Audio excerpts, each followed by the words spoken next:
Warning, this video talks about the movie Jeepers Creepers. It's a horror movie. Viewer discretion is advised. You've been warned. Now it's time for me to jump scare you. This is the Creeper. And believe it or not, this is the first time we get a proper good look at him or it in his own movie. Could you maybe guess when exactly that happens? It happens a whole 1 hour and 18 minutes into the movie. About 6 minutes later, the movie ends. Now, this may sound wild, but it's actually a good thing. Hi, I'm Get Level, and I cannot stop talking about movies, and Jeepers Creepers happen to be one of those movies that I can't stop yapping about. Today, I would like to tell you about this movie and why I think it's almost perfect. Now, is it technically the very first time we see the Creeper? Absolutely not.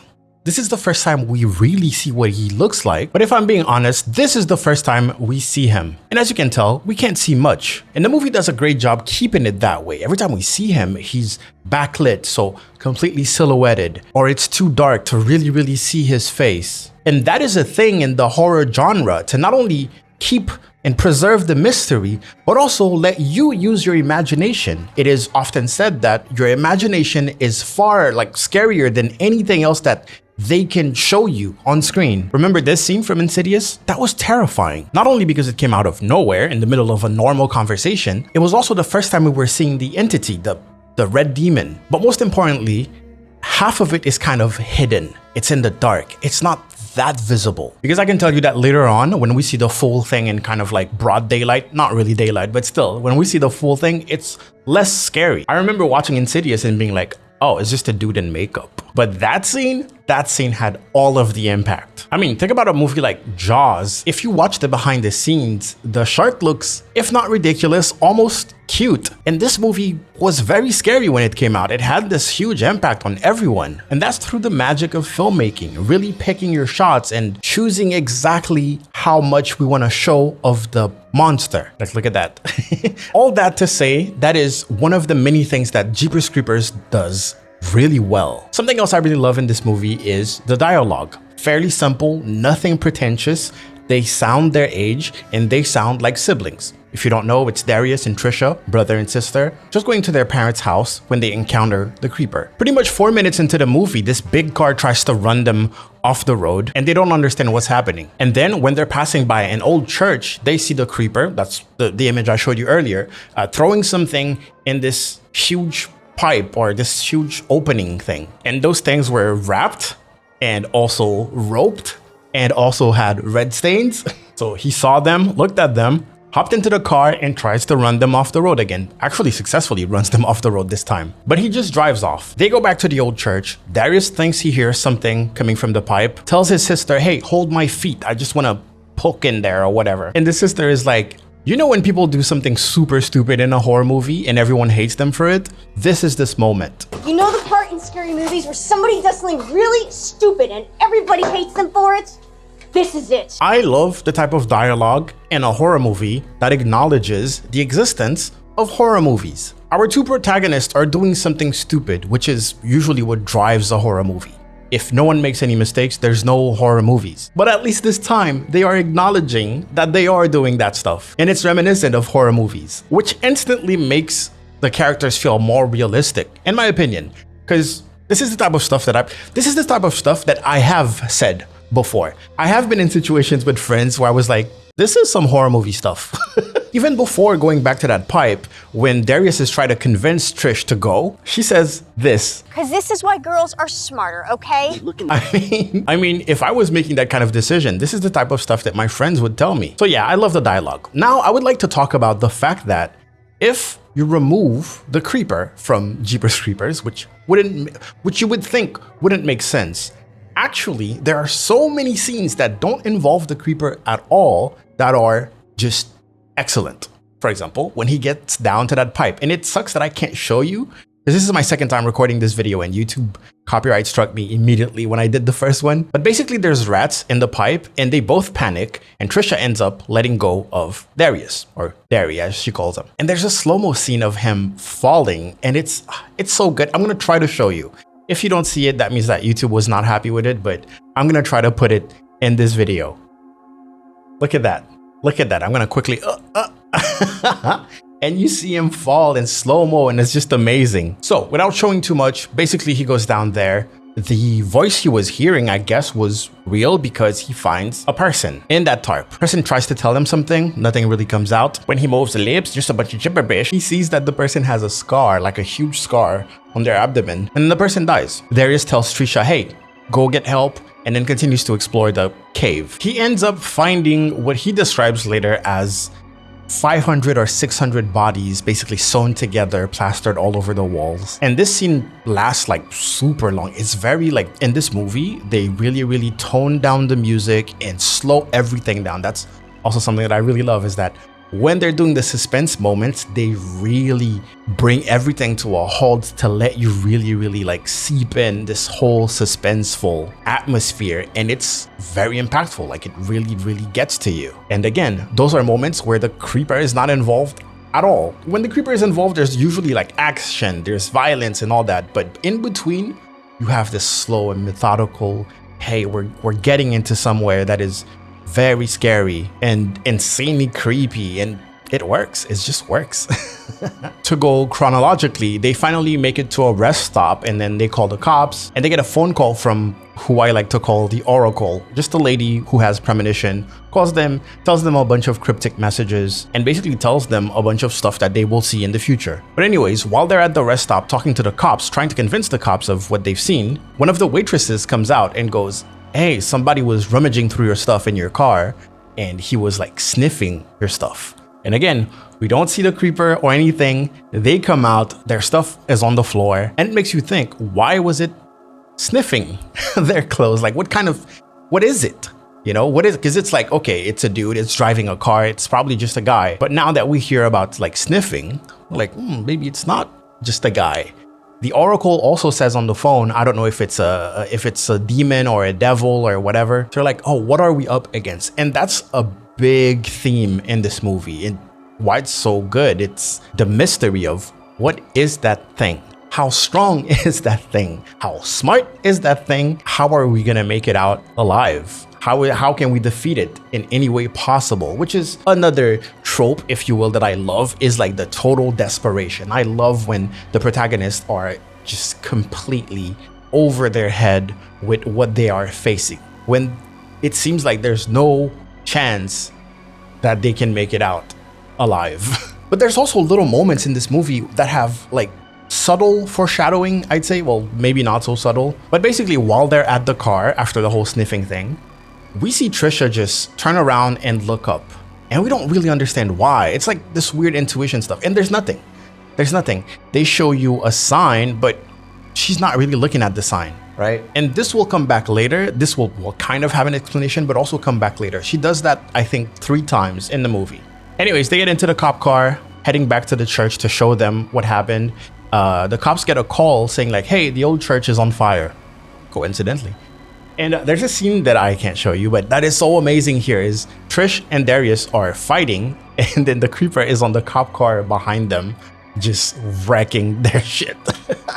So there's something that the Oracle said on the phone. She said, hey, when you hear the song Jeepers Creepers, that means you're in danger, right? And while they're in the car here, they hear like a pop version of it. So it's not the song, like the old school Jeepers Creepers song, but it's like a newer pop version of it. But the words are the same. You know, Jeepers Creepers, where'd you get those peepers? Where'd you get those eyes?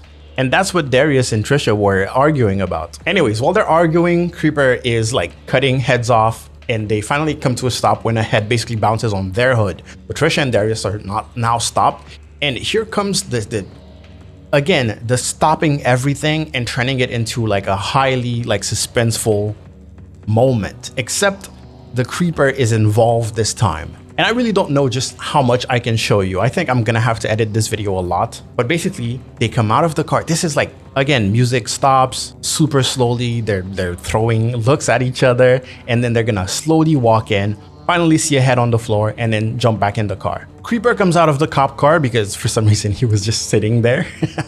And this whole sequence, the Creeper is completely backlit. He's just a silhouette with some backlight. You don't really see his face, but you can tell he's not a regular person. That's what he looks like. And while they're trying to start their car, the Creeper just slowly walks to the head, picks it up, sniffs it, licks it, and then rips out the tongue with his teeth. Again, pretty much completely backlit, but you can tell like that's not a dude. Like that's not a man right there. But you're still asking, what is it? What is it capable of? And at this point, we are, again, like the acting here, the fact that she's watching and tears are streaming down her face.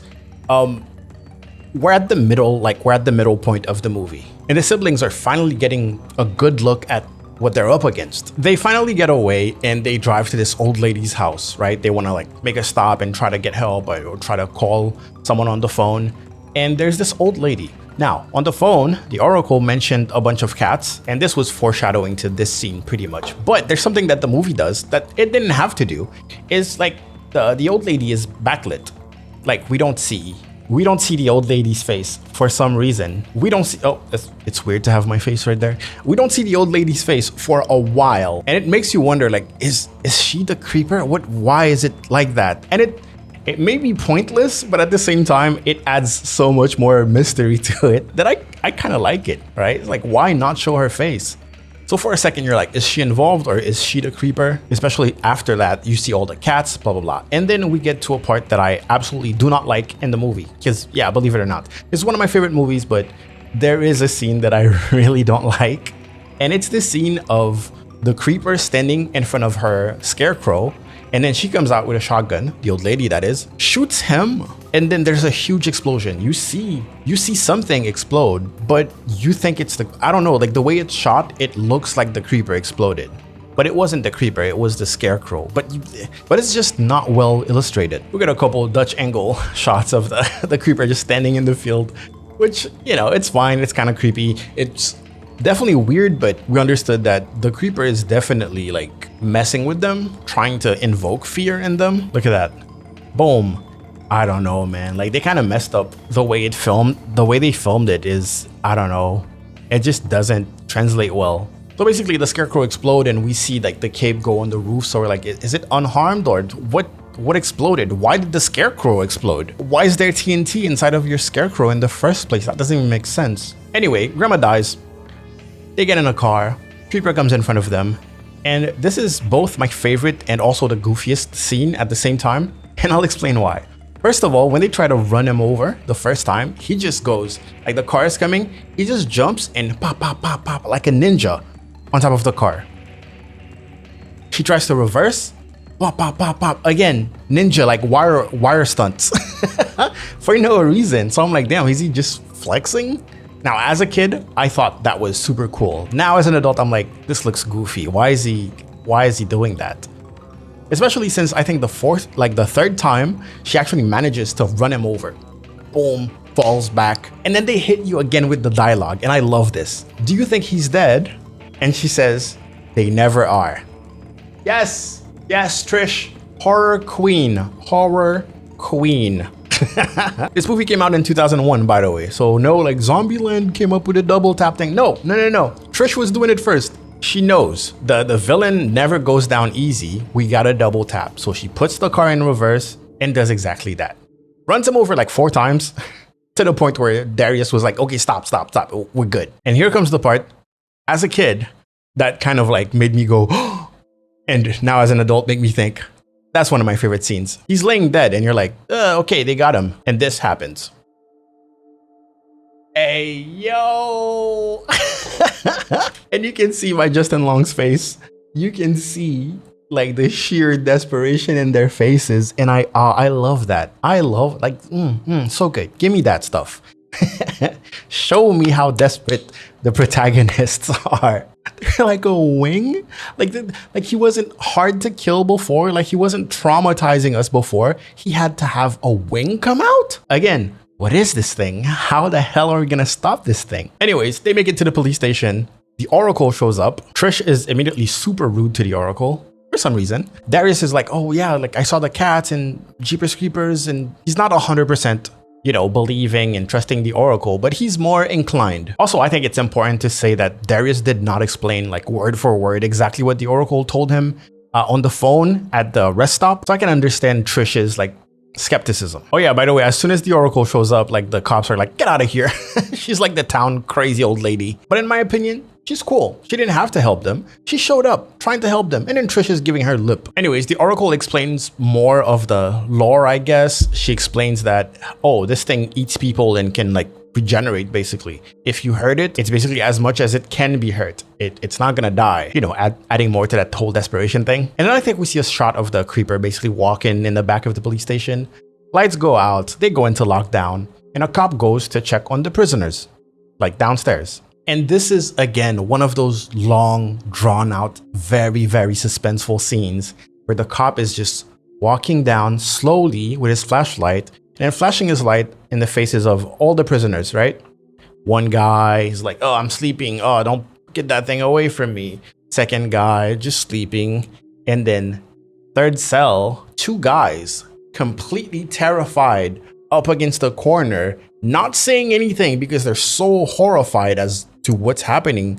And they do a little look, and the cop just slowly goes down, sees a bunch of clothing. We kind of recognize it's the creeper's clothing, and then lift the flashlight up. And there we see a naked creeper with his like wings just munching on someone. Once again, very, backlit, very poorly lit, and completely in the dark. So good.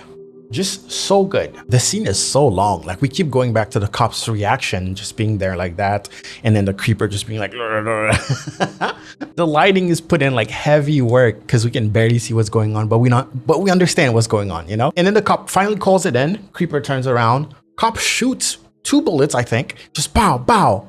Creeper just tanks it like it's nothing, just gets up, and then it cuts. It doesn't show you the confrontation. It doesn't show you anything. They go back to Darius and Trish. They go with the Oracle. They get separated from the other cops because they get a call explaining, hey, there's something going on down there, and blah, blah, blah, and blah, blah, blah. And again, we're going to get into so many scenes just like the previous ones, very slow, methodical, and highly suspenseful.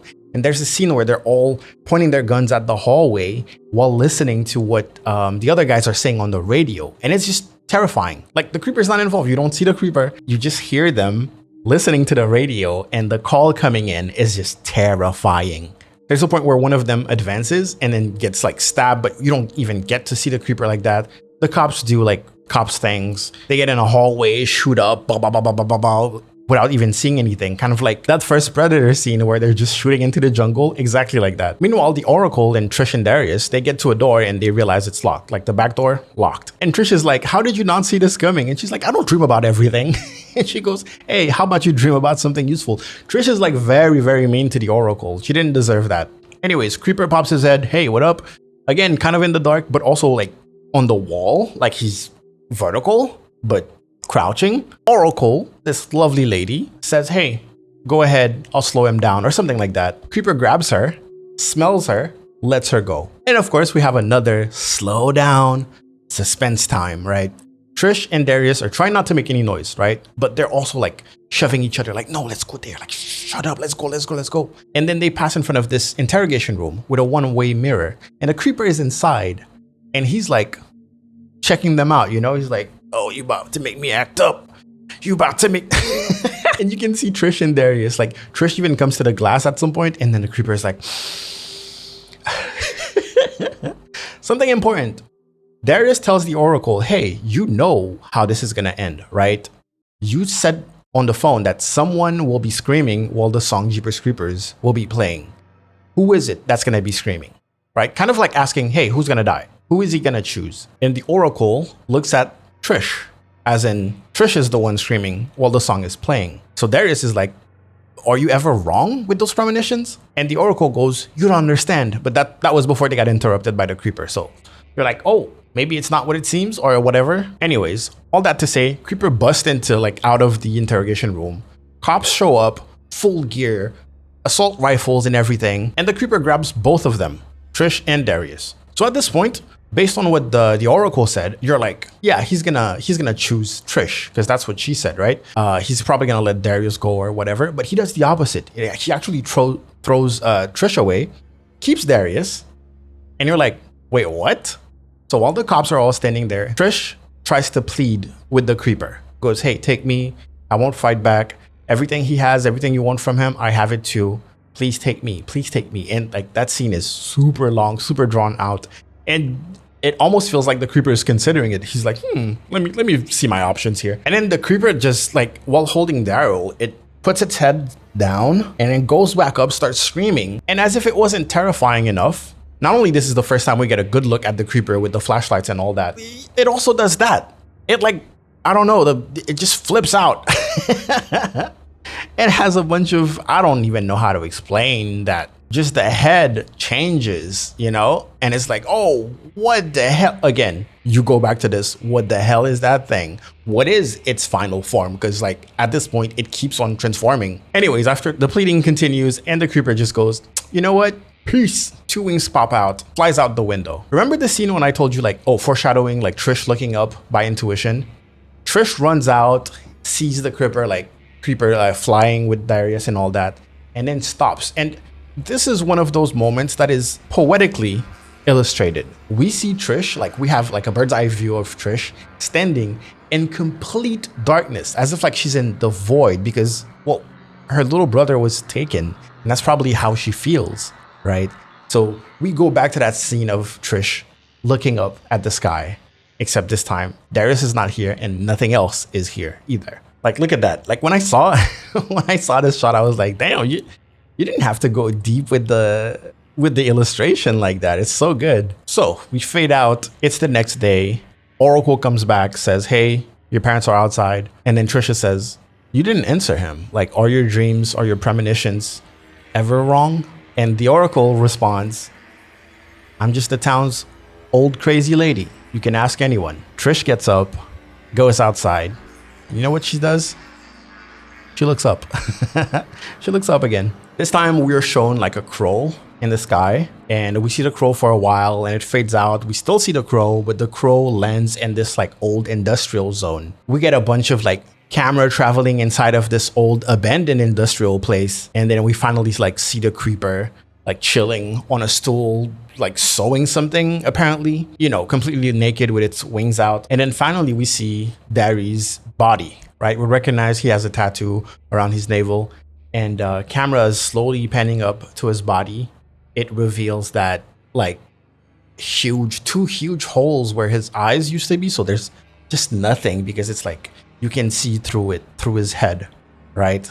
And the camera zooms in into one of his like eye holes, zooms in until the creeper puts his eyes in it. And that's the end of the movie. Yep, you cooked, Victor. You cooked. Such a good movie. Such a good movie. Almost perfect. The two things I really didn't like are the weird goofy stunts, like the scarecrow explosion, the jumping over the car with wire stunts. Unnecessary, kind of goofy, but I understand like back in the day, like this movie came out, like 2 years after The Matrix. I can understand that you want to put some wire work after that, you know, after the impact The Matrix had, but it just wasn't necessary. There's also a scene where we cut to the point of view of the creeper. I think after the whole cop car thing, we see him like loading the bodies and then the heads of the cops into his van, and also very unnecessary. Like there was no reason to show us that. The point of view is from inside of the car. So complete darkness, doors open, you see the creeper go, and then put a head, close, darkness. And then one door opens, he just lobs in another head and then closes it back. It's funny, it's fun, I enjoy it, but I feel like it takes away a little bit of the creepiness of like, stop making it funny, okay? Stop it, you stop it. But yeah, this has been my yapping session about Jeepers Creepers. If you like this format, please let me know. I'm trying to do more stuff where I like go over the whole movie, if that's interesting, or, you know, specific scenes, specific things that I like about those movies. I actually recorded this video twice. I think I said that before. But I basically showed the whole movie almost. Like I was skipping through scenes and showing you all the scenes, and YouTube did not like that, like at all. So I'm forced to show you my face instead and explain scenes instead of showing them to you. And if you ended up seeing a bunch of weird cuts, that's probably because of copyright issues, unfortunately. I'm kind of new to this format, so I'm trying to adapt. Anyways, you should probably subscribe and don't stop yapping about movies.